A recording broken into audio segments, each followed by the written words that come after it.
여러분 이제 2024 년은 상당히 많은 일들이 일어났는데 그중에서 여러분들이 가장 관심 있는 이민에 대한 정책이 상당히 큽니다.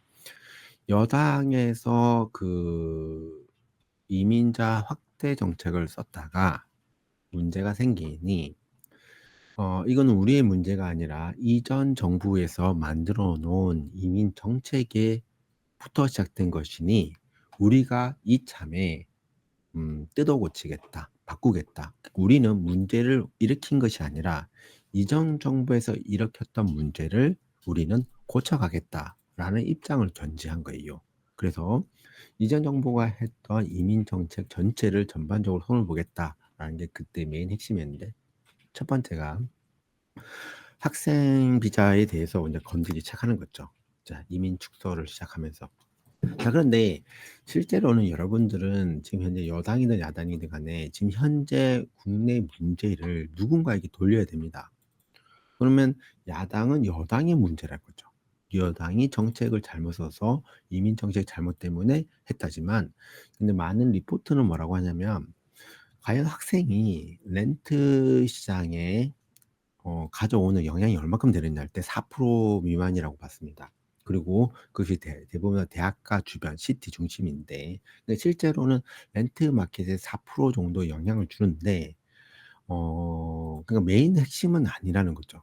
그러나 야당은 그거와 연동을 해서 여당을 공격했고, 여당도 어쩔 수 없이 그 여론에 수긍을 해서 이민을 감소하는데 같이 발을 맞춘 거예요.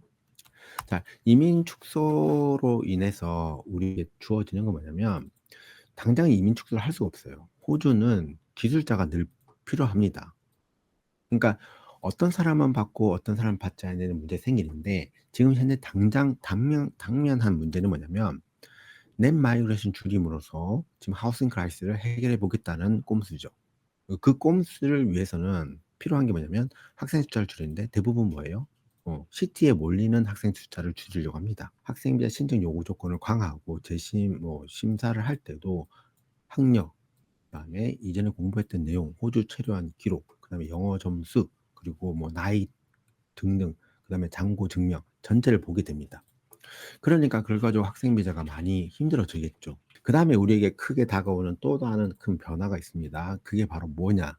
바로 점수제 비자 조건의 변화입니다. 자, 점수제 비자 조건을 변화한다고 이미 작년 12월에 얘기했죠. 그리고 그거에 대한 리뷰 페이퍼가 나왔어요. 5월 달에. 그죠? 그 5월 달의 내용은 뭐냐면은, 지금 현재 호주에서 있는 점수제 시스템이 이상하다는 거예요. 호주가 반드시 우선적이고 호주가 반드시 중심적인 이민 계획을 발표하겠고 그렇게 바꾸려고 한다고 한 거예요. 그렇게 얘기하니까 이제는 이 영주권 파스웨이가 대부분 누구에게 포커싱을 두냐면, 트레이드 레벨의 직업군은 단기적으로 쇼티지한 직업군으로 분류가 되고, 호주의 미래를 위해서는 대부분 스킬 레벨 1인 직업군이 분류가 됩니다. 그래서 기존에 있는 미드텀 직업군, 숏텀 직업군을 대대적인 개편을 하려고 하죠. 점수제 비자는 현재 나이대도 지금, 그리고 이제 우리가 지금 점진적으로 가게 되는데, 학생 비자, 졸업생 비자, 지금 점수제 비자, 그리고 이제 여러분들이 고용수본 비자가 있죠. 자, 고용수본 비자도 지금 현재 그 TMSIT의 그 임금, 최저임금, 그러니까 인컴 스레스홀드, 그러니까 외국인이 호주에서 일하면서 고용주를 찾아서 그다음에 고용수범비자 넘어가는 기본 최소 연봉 조건을 7만에서 73,150불로 변경을 할 거라고 발표했습니다. 자, 이 얘기는 뭐냐면, 이민상에서는 여러분들에게 빨리 놈이라도 넣으라는 얘기겠죠. 7월 1일부터 바로 적용하니까. 그러면 그 전에는 7만으로 적용하고 그 이후부터는 73,150으로 적용이 됩니다. 제가 이제 스폰 비자에서 잘 생각해 보시면, 뭐가 문제가 있냐? 지금 조금 있으면 발표될 점수제 비자의 점수표를 보시면 여러분들이 많이 당황해 할 수 있어요. 상당히 크게 됩니다. 자, 그리고 고용주 스폰 비자에 지원자들이 지원하지 못하게 하려면 직업군을 변경시키면 되거나 또는 그 안에 이민성이 스폰서의 자격에 대해서 심사를 강화하게 되는 게 두 가지가 있거든요. 근데 지금 두 개 다를 쓰려고 하는 것 같아요. 왜? 이민성은 뭐라면 스폰 비자를 받은 사람이 영주권 넘어가는 걸 쉽게 만들어 주려고 하거든요. 그럼 어떻게 돼? 받기를 어렵게 만들어야 되겠죠.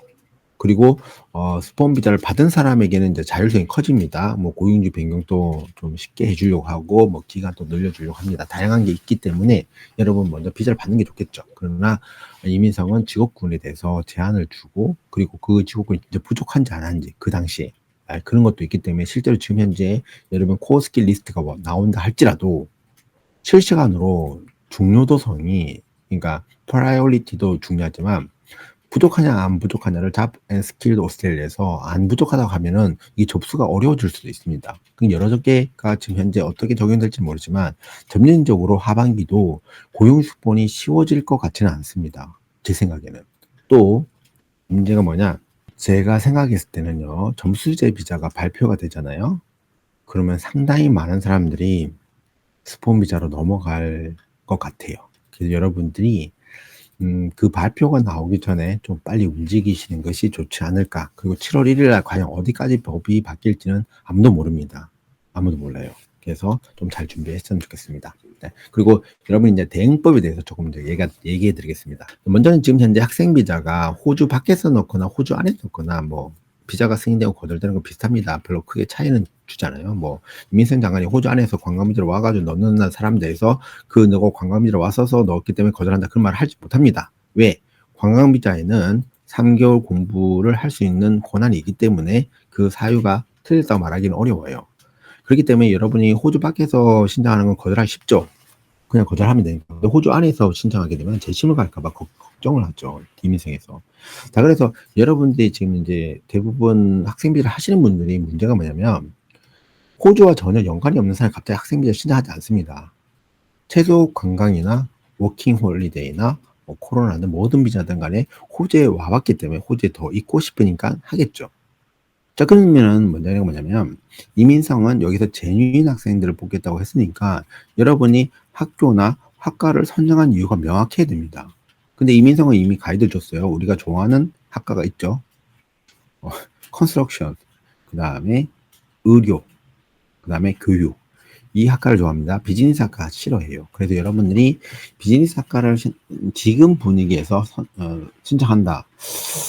50% 이상 거절될 가능성이 높습니다. 처음 학생 비자라고 할지라도. 그 다음에 여러분의 영어 능력을 증명을 미리 하는 게 좋습니다. 그 다음에 많이 거절되는 사유, 제가 이제 재심 문의를 많이 받기 때문에 보면은 잔고 증명이 중요합니다. 근데 여러분 잔고가 얼마 있다고 증명하는 게 중요하기도 하지만 이 액세서빌리티가 중요해요. 이게 무슨 뜻이냐면 이게 약간 말장난 같은 건데 여러분이 잔고가 있어도 그 돈을 쓸 수 있느냐는 문제가 생깁니다. 그러니까 내가 내 잔고가 돈이 있잖아요. 그러면 이분들이 이민성이 이 비자 심사를 6개월 동안 안 했어요. 안 하고 그러다가 갑자기 다시 비자 심사를 하게 되면 6개월 시간이 지났잖아요. 그러면 뭐라고 하냐면은 이렇게 얘기합니다. 그 전에 제출했던 잔고 증명 말고 다시 잔고 증명을 다시 요청해요. 그게 그냥 복사 붙여넣기처럼 요구하는데 그러니까 그러고 나서 그럼 사람들 어떤 생각을 하냐면 난 이미 이전에 잔고 증명했잖아. 근데 왜 또 해? 하고 제출 안 하잖아요. 안 하면은 그거 갖고 거절해요.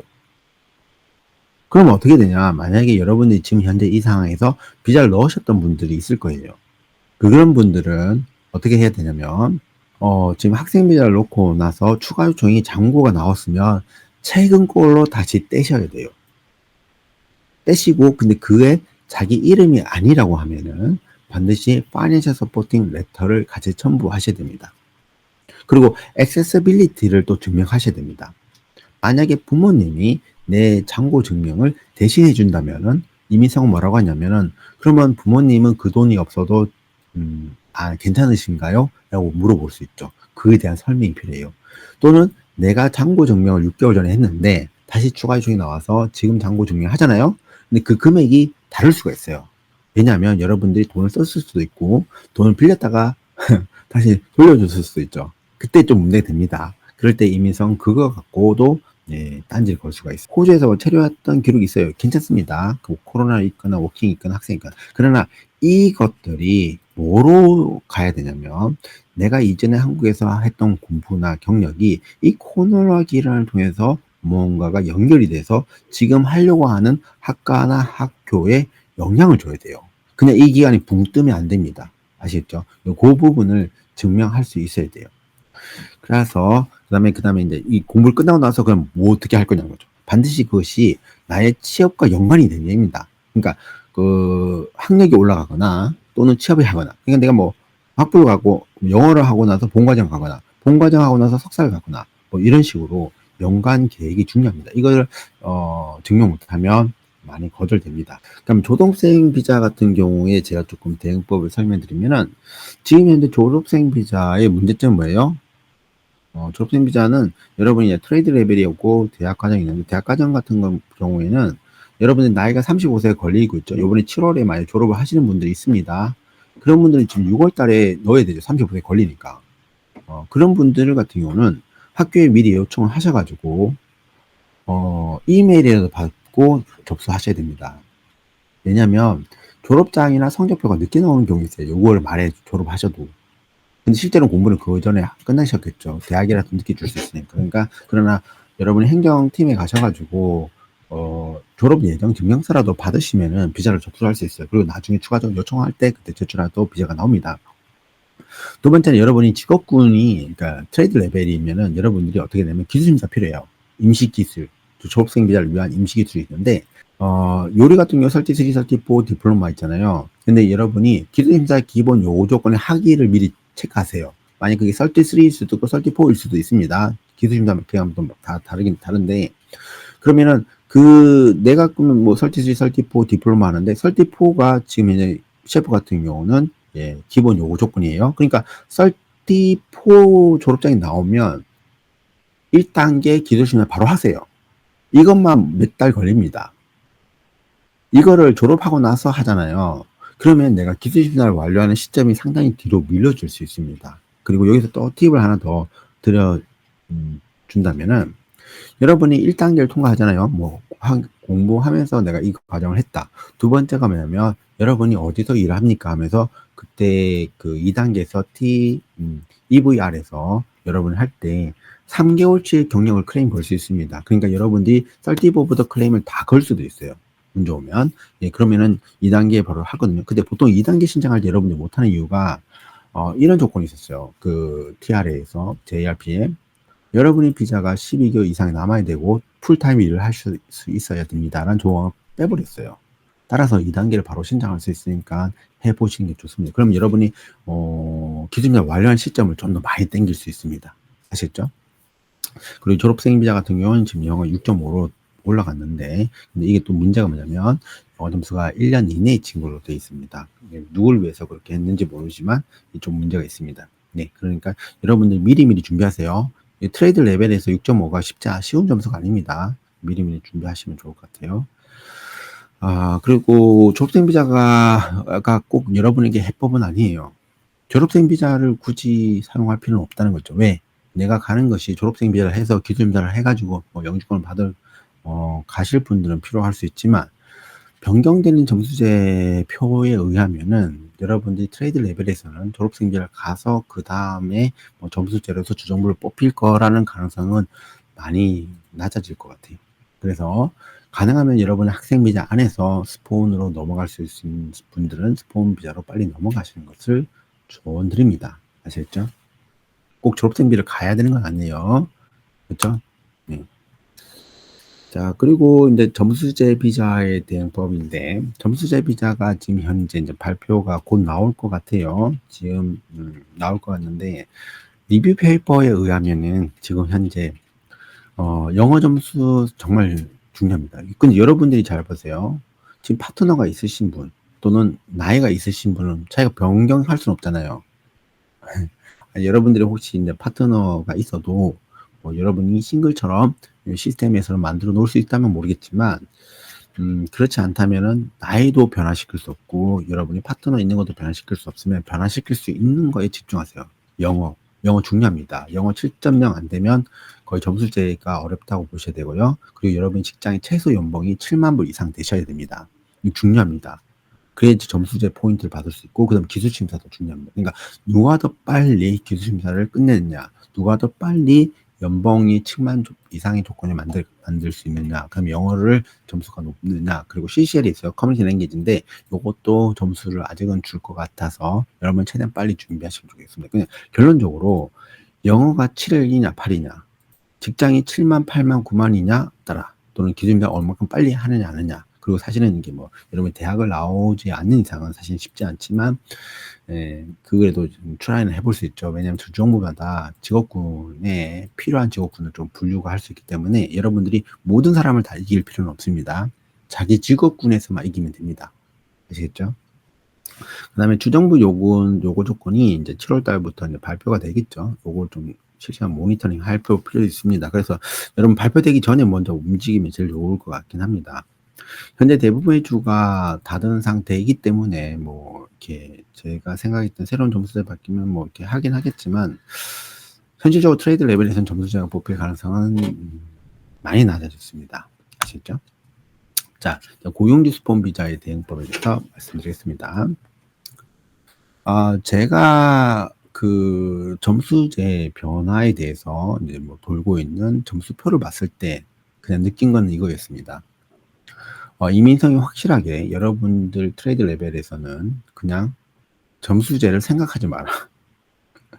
거의 그런 느낌이었어요. 그럼 어떻게 하냐면 여러분이 영주권 갈 수 있는 방법은 고용주 스폰밖에 없어 보일 정도로 심각했습니다. 따라서 고용주 점수제가 발표되면 여러분 상당히 많은 숫자가 주정부나 뭐 이런 거 독립기술 이민에서 고용주로 턴할 가능성이 높습니다. 그럼 어떤 일이 생기냐? 하반기에 고용주 스폰 접수 건수가 갑자기 올라갈 가능성이 있습니다.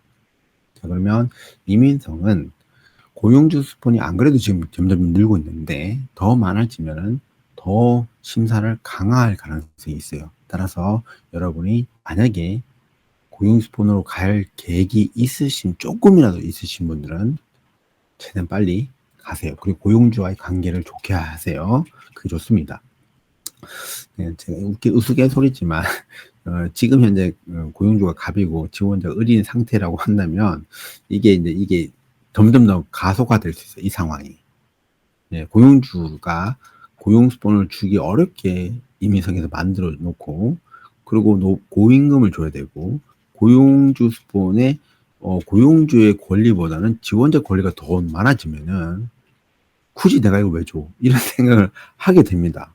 그래서 이게 지원자를 좋게 하는 법이긴 하지만 고용주와 고용주 스폰을 꺼리게 만드는 현상이 생깁니다. 그래서 여러분 이거 조금 조심하셔야 될 것 같고, 73,150을 오르죠.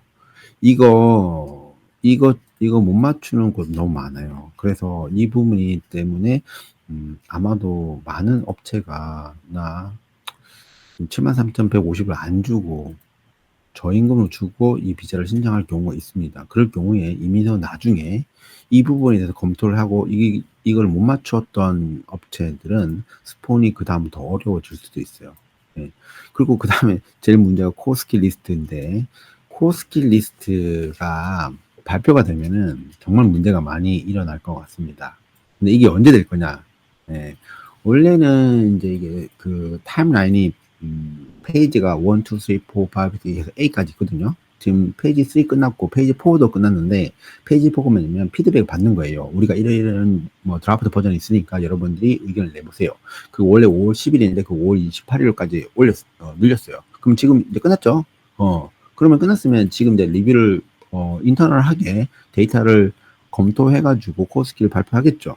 파트너가 있다면, 혹시 뭐 호주 파트너나 뭐 호주인이나 영주권 파트너 있으면 많은 분들이 갈 수 있으면 빨리 이쪽으로 이동하는 것도 나쁜 일은 아닙니다. 그런데 단지 이제 준비할 때 이제 시간을 너무 촉박하게 준비하게 되면은 여러분이 서류를 잘 못 준비해서 거절되는 경우가 있어요. 그래서 여러분 제뉴인하고 릴레이션십과 컨티뉴어스 이 세 가지를 반드시 증명하셔야 됩니다.